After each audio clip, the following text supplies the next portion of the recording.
aunque hay poca luz, pero puedes sacar tu celular si quieres tomar anotaciones.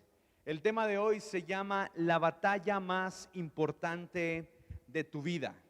La batalla más importante de tu vida. Los versículos van a aparecer en la pantalla, pero vamos preparando Primera de Reyes 2, del 1 al 4. Primera de Reyes 2, del 1 al 4. Y vamos a estar estudiando un poco acerca de la vida de Salomón, pero me gustaría darte un poco de contexto acerca de la vida de Salomón y cómo es que él llega a reinar en Israel. Bueno, primero quiero decirte que Salomón fue el segundo hijo del rey David y Betsabé. El primer hijo del rey David y de Betsabé murió. Por lo tanto, Salomón venía a representar consuelo para la vida del rey David, quien había resentido en gran manera la muerte de su primer hijo. Segunda de Samuel 12:24 dice que Dios mismo amó en gran manera a Salomón. Incluso pidió que se le llamara Jededías, que significa amado por el Señor. Sin embargo, nosotros le conocemos histórica y tradicionalmente como Salomón. De la niñez de Salomón se habla muy poco.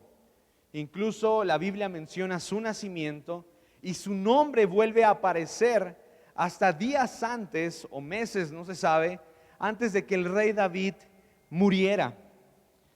Salomón, sustituye a su padre en el trono, y aunque su hermano Adonías intentó autoproclamarse rey, el mismo Adonías en Primera de Reyes 2:15 menciona que por la voluntad misma del Señor, Salomón había llegado al trono. Ahora quiero que prestes mucha atención a lo siguiente. Antes y después de llegar al trono, Salomón recibió instrucciones muy precisas acerca de cómo tener un reinado exitoso, pero sobre todo bajo la voluntad de Dios. Di conmigo instrucciones.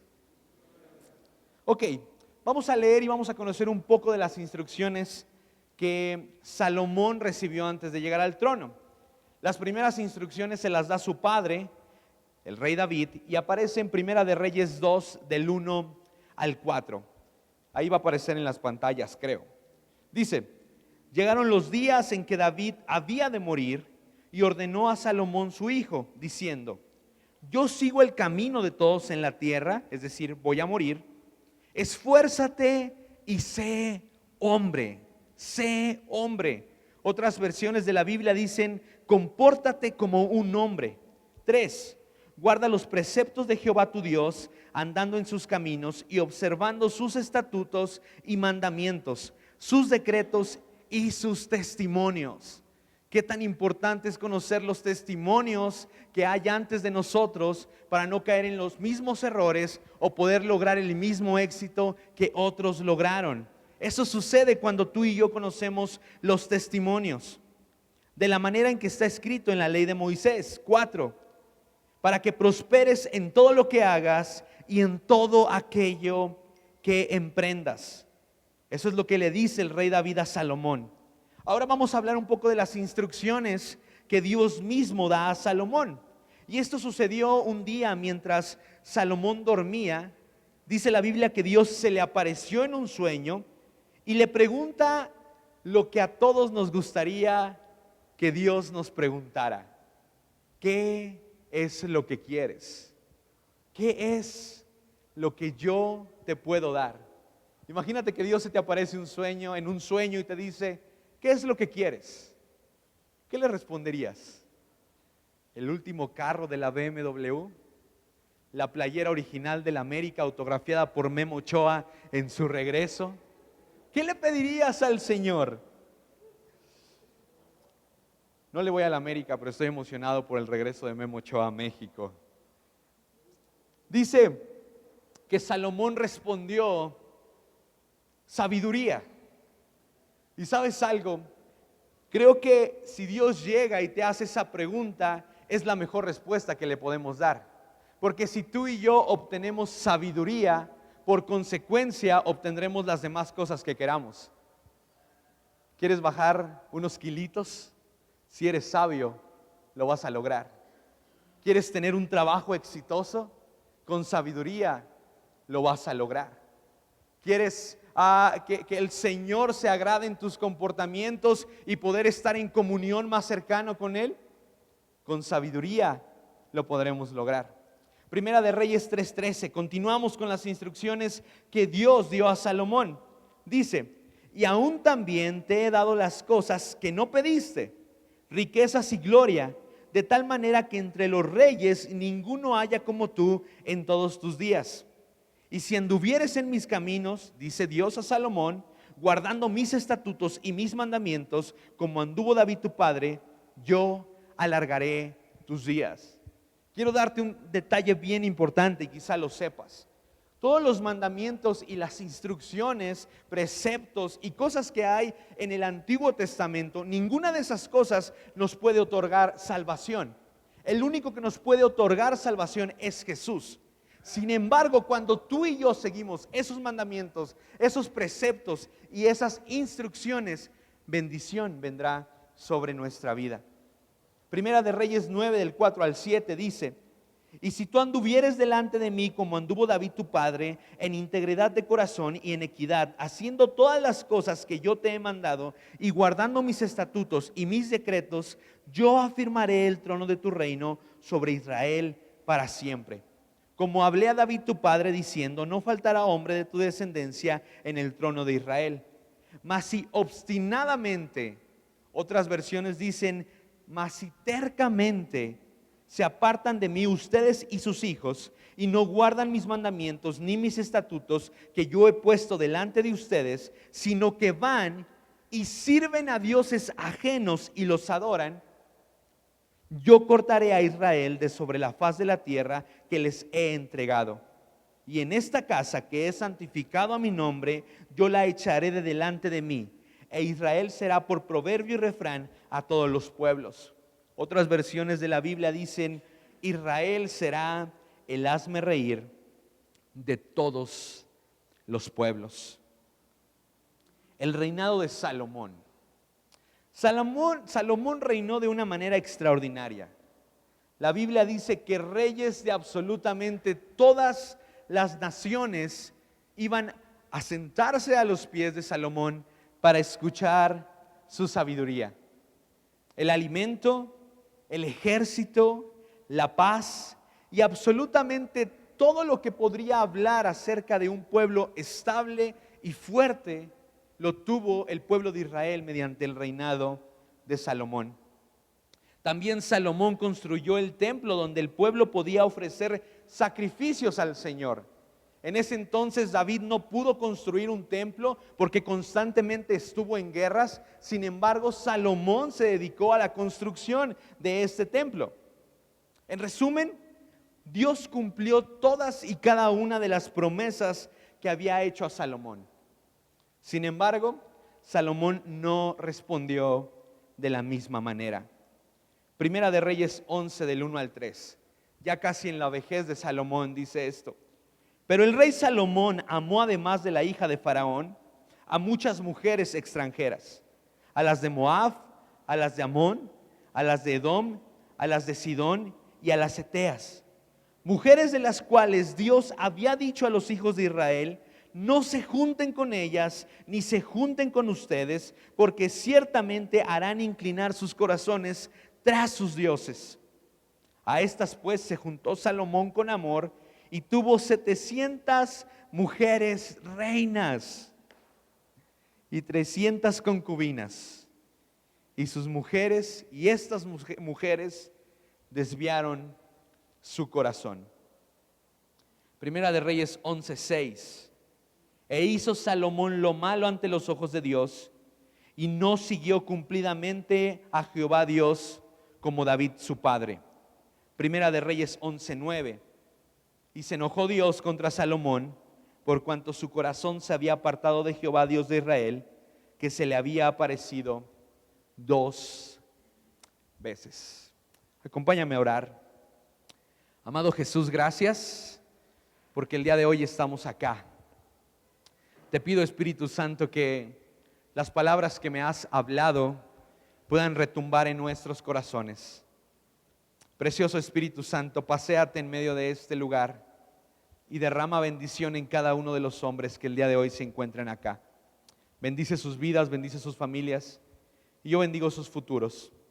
Declaro que serán futuros de libertad, amor y plenitud en ti.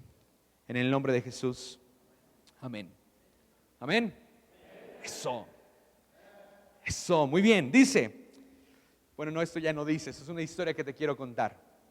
Hace unos meses, una persona que es muy especial para mí y a la cual admiro demasiado me invitó a comer.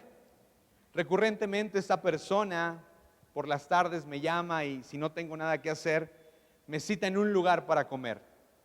Ahí en ese lugar, él me cuenta un poco de sus proyectos, acerca de lo que está haciendo, de sus planes, de los sueños y de aquellas cosas que todavía tienen papel para después llevarlas a cabo. Yo normalmente en esas charlas lo que hago es escucharlo y tratar de poner en una balanza sus planes conforme a las instrucciones que Dios nos ha dejado en la Biblia. Aquella tarde, antes de subirnos a su carro y regresarme para este lugar, para mi trabajo, se me vino una pregunta a la mente y era una pregunta que yo le quería hacer a él. Le pregunté, ¿por qué estás agradecido en esta temporada de tu vida? Y sinceramente yo esperaba que me respondiera algo así como por la provisión que Dios me ha dado, por el éxito que Dios me está permitiendo tener en los proyectos que emprendo, por la vida de mis hijos, tiene unos hijos preciosos, por la vida de mi esposa. Yo esperaba esa respuesta, pero él me respondió por la misericordia que Dios ha tenido sobre mi vida. Su respuesta me sorprendió bastante, porque después continuó diciéndome, Dios ha tenido misericordia de mí, porque sigo pecando y no puedo dejar de hacerlo. Gracias a mi pecado, me decía él, he estado a punto de perderlo todo.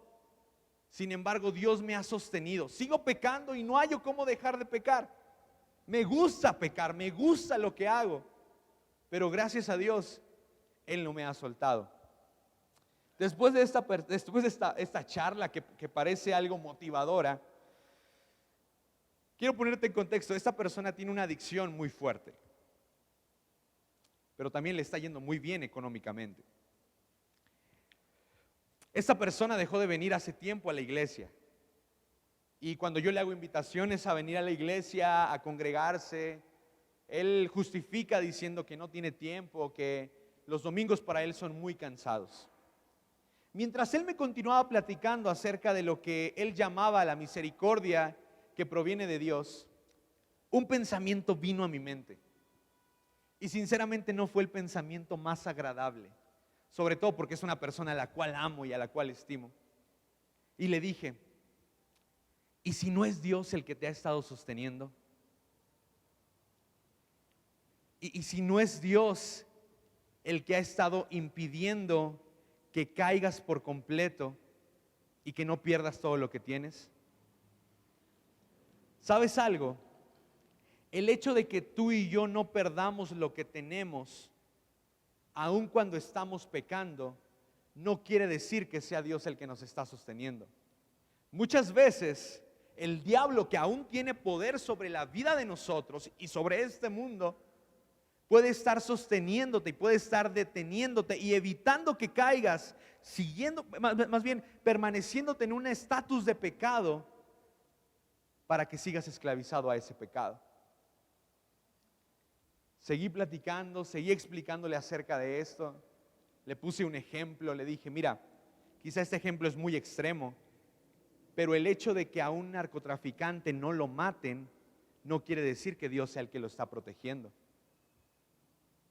No me ha vuelto a hablar para comer. Espero y esta semana me llame. ¿Sabes algo? La batalla más importante de nuestra vida será la batalla contra el pecado, ya que es la única batalla que promete darnos el más grande trofeo que cualquier hombre anhela tener. Se llama la vida eterna. Santiago 1:12 dice: bienaventurado el hombre que soporta la tentación, porque cuando haya resistido la prueba, recibirá la corona de la vida que Dios ha prometido a los que aman. Cuando haya resistido la prueba. Sin embargo, debemos reconocer que la batalla contra el pecado no es nada sencilla. La batalla contra el pecado no distingue entre aquellos que llevamos toda nuestra vida en Cristo y los que están aquí por primera vez. El pecado nos coquetea, nos persigue y lo seguirá haciendo hasta que nosotros partamos de este mundo. La lucha contra el pecado parece una batalla que no tiene final. Sin embargo, hay alguien que despojó al pecado y anuló todo poder que pudiera tener sobre nuestras vidas y dominar nuestras vidas. Y esa persona se llama Jesús. Primera de Pedro 2:24 dice: quien llevó él mismo nuestros pecados en su cuerpo sobre el madero, para que nosotros, estando muertos a los pecados, vivamos a la justicia, y por cuya herida fuimos sanados. Jesús ya murió en esa cruz por nuestros pecados. El sacrificio de Jesús tiene la capacidad de limpiarnos por completo. El Espíritu Santo puede quitarnos todo el deseo y atracción que tengamos por el pecado. Y Dios tiene la capacidad de devolvernos la identidad que el pecado nos ha robado. Probablemente el día de hoy te encuentres escuchando esto y digas: oye, no, es que yo ya no tomo, yo ya no me drogo, yo ya no maldigo, yo desde hace mucho tiempo decidí serle fiel a mi familia. Es más, yo toco en la alabanza. Es más, a veces me toca predicar. Es más, tengo una célula de casi 24 hombres. Este mensaje ya no es para mí, podrás pensar. Sin embargo, tú y yo sabemos que desde hace tiempo el Señor nos está llamando a entregarle aún cosas que están dentro de nuestro corazón y que nos están frenando para avanzar. Porque el pecado no hace distinción de absolutamente nadie.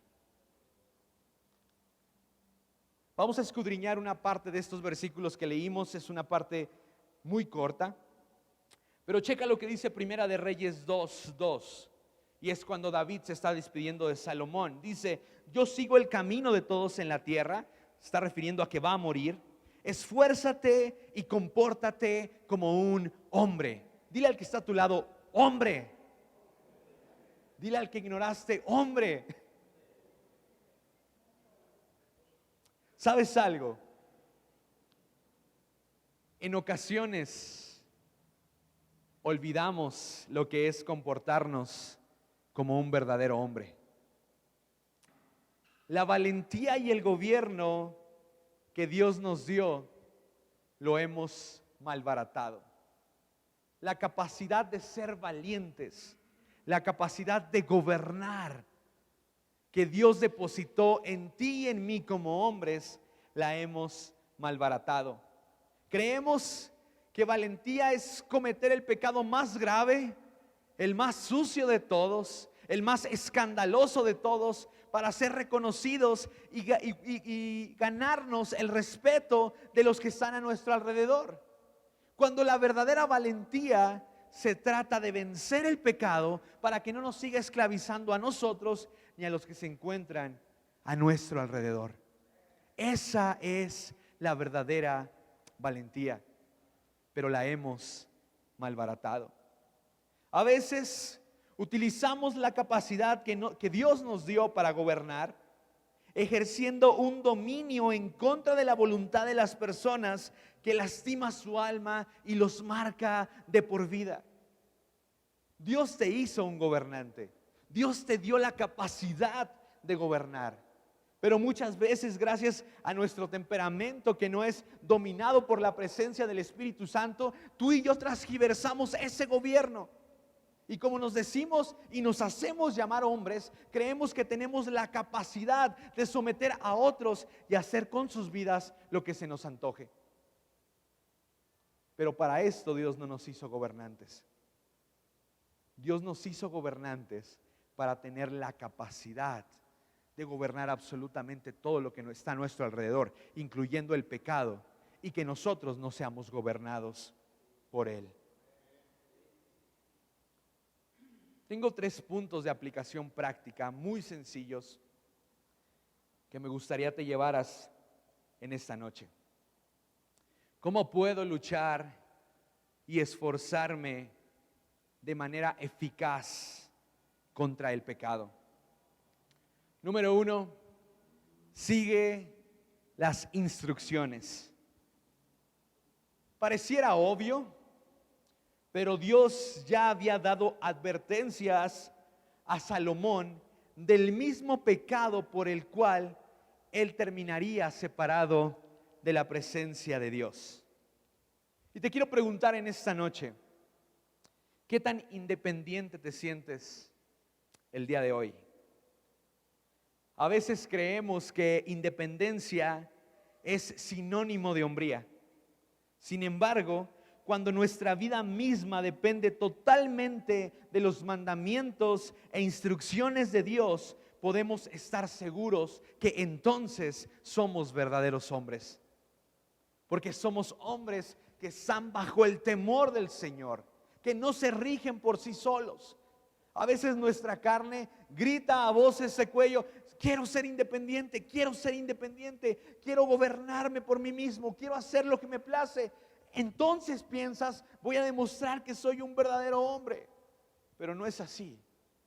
Un verdadero hombre es el que sigue las instrucciones y los mandamientos que Dios ha dejado en su palabra. ¿Qué tan acostumbrado estás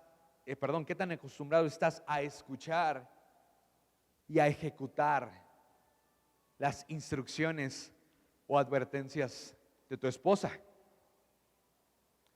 ¿Qué tan acostumbrado estás a escuchar y ejecutar las instrucciones de tus padres si estás soltero? Quizá la voz que tanto estás ignorando, la instrucción que tanto estás ignorando, que tanto estás desechando, es la voz que te va a impedir que caigas en un hoyo en el cual la única manera de salir sea bien, pero bien lastimado. Si quieres verdaderamente luchar la batalla más importante de tu vida en contra del pecado, tendrás que escuchar las instrucciones. Punto número 2.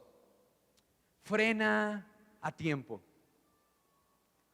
Vivimos aterrorizados creyendo que la tentación es un pecado. Apenas nos sentimos tentados y la depresión viene sobre nuestra vida, la culpabilidad viene sobre nosotros. Pero déjame decirte algo: la tentación no es un pecado. Sin embargo, puede ser un foco de alerta. Tú y yo debemos de aprender a utilizar la tentación a nuestro favor.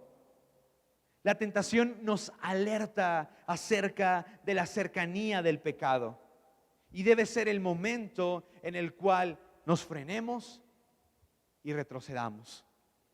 Aprovecha la tentación. No dejes que el enemigo te confunda con la tentación.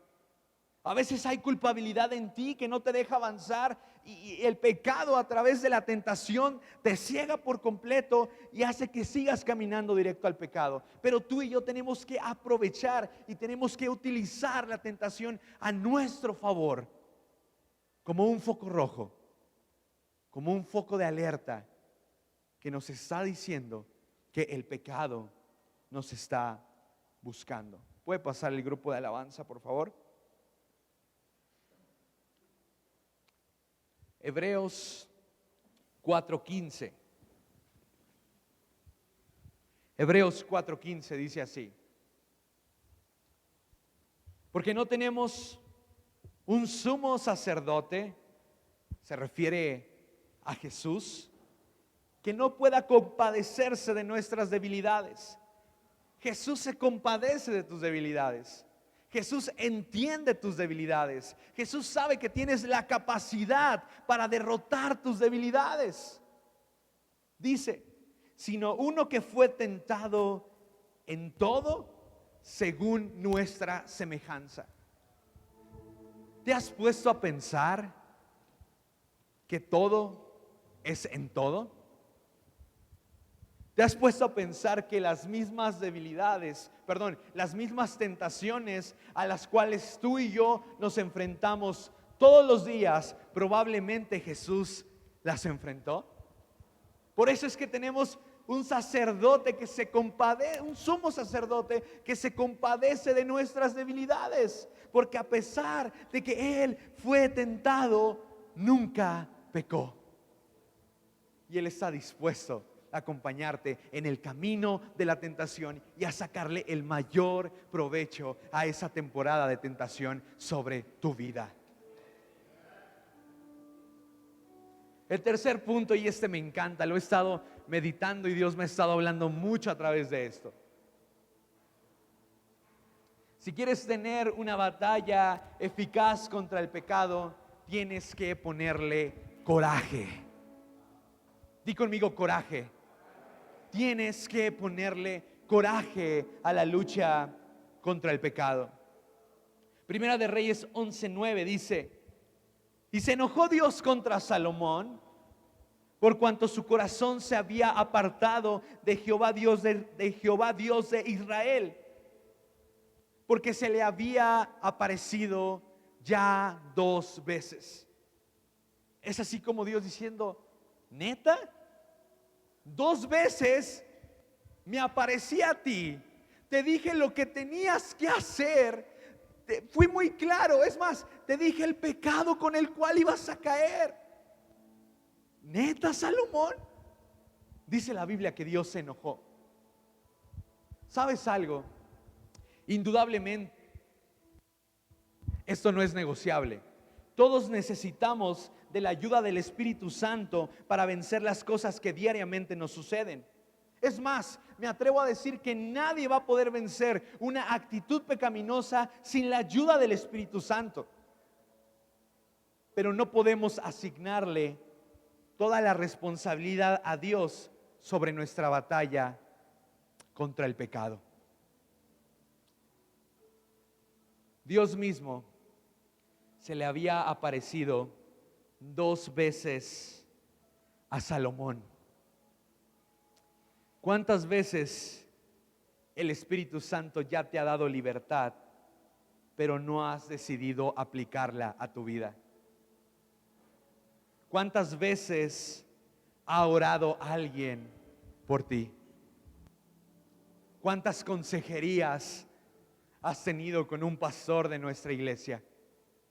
¿Cuántas veces Dios mismo te ha dicho: hey, tengo un futuro brillante para ti? Solo hace falta que te esfuerces, que seas valiente. Tú puedes vencer ese pecado. ¿Cuántas veces Dios se te ha revelado en sueños y te ha contado todos y cada uno de los planes que hay para ti y para tu familia? ¿Cuántas veces Dios ha venido y te ha hecho libre, pero lo has rechazado? La batalla más importante de nuestra vida requiere coraje. Requiere que nos paremos frente al pecado de la pornografía, que nos paremos frente al pecado de la mentira. Requiere que nos paremos frente al pecado de la envidia. Requiere que nos paremos enfrente del pecado sexual. Requiere que nos paremos enfrente de la situación de la mujer que te está llevando a desviar del amor de tu verdadera esposa, de tu esposa. Requiere que nos paremos enfrente de ese pecado y que le digamos: ya no más. La batalla contra el pecado requiere coraje. Y si tú dices: no, es que no vale la pena, es mi vida. No es cierto. No es únicamente tu vida. El pecado tiene la capacidad de acabar con todo lo que hay alrededor de ti. Y yo no sé tú, pero a partir del día de hoy yo estoy decidido a pararme enfrente del pecado con coraje y decirle ya no más, y tomar la responsabilidad que me corresponde, porque Dios ya está en mí, Dios ya habita en mí, el Espíritu Santo está en mí. Lo único que hace falta es que me decida.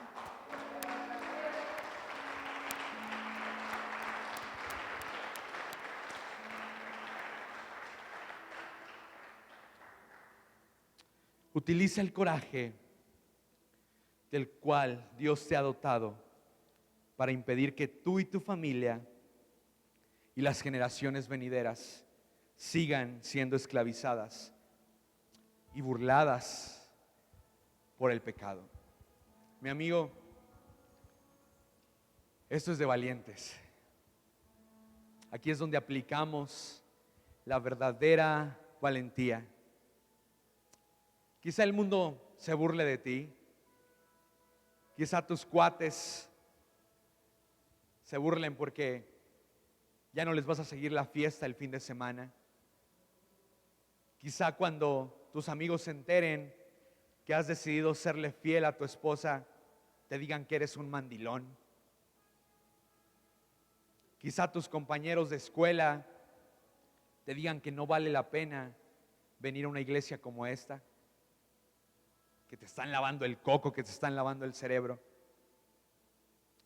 Pero es más cobarde salir allá afuera y dejarnos seguir dominándonos por el pecado que enfrentarlo, pararnos enfrente de él y decirle: hasta aquí. Ponte de pie.